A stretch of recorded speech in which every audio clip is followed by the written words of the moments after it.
రాశివార ఫలాలు కేతువు 4వ ఇంట్లో ఉండటం వల్ల ఈ వారం మీపై కొంచెం ఎక్కువ భావోద్వేగ స్థితి ఉంటుంది. దీనివల్ల మీరు ఇతరులతో బహిరంగంగా మాట్లాడటానికి లేదా సంభాషించడానికి కొంత సంకోచించవచ్చు. అటువంటి పరిస్థితిలో మీరు ఒత్తిడి లేకుండా ఉండాలనుకుంటే గత విషయాలను మనసు నుండి తొలగించి కొత్తగా ప్రారంభించడానికి ప్రయత్నించడం మీకు మంచిదే. బృహస్పతి 2వ ఇంట్లో ఉండటం వల్ల ఈ వారం ప్రారంభం మీకు ఆర్థికపరంగా బాగున్నప్పటికీ వారం చివరలో ఏదో ఒక కారణం వల్ల ధన వ్యయం కావచ్చు.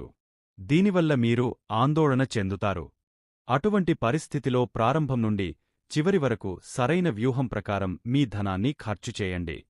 ఈ వారం మీరు మీ తండ్రి లేదా అన్నయ్యతో మంచి సంబంధాలను ఏర్పరుచుకోవడానికి అనేక అవకాశాలు పొందే అవకాశముంది.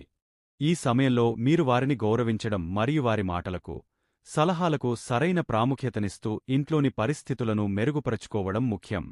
ఈ వారం మీరు మీ భావోద్వేగాలను నియంత్రణలో ఉంచుకోవాలని గట్టిగా సలహా ఇవ్వడమైనది. ఎందుకంటే ఈ వారం మీలో విలాసాల పట్ల ఆసక్తి పెరగవచ్చు. దీనివల్ల మీరు మీ కెరీర్ పట్ల కొంత అజాగ్రత్తగా కనిపిస్తారు.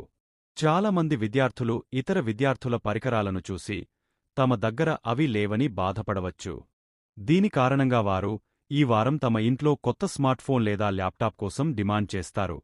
అయితే మీ తల్లిదండ్రులు ఇప్పటికే రక్తాన్ని చెమటగా మార్చి మీకు మంచి విద్యను అందిస్తున్నారని, ఇప్పుడు మీ ఈ కోరిక వారి ఆర్థిక బడ్జెట్ను దెబ్బతీసి వారిపై అదనపు భారాన్ని వేస్తుందని మీరు మర్చిపోకూడదు.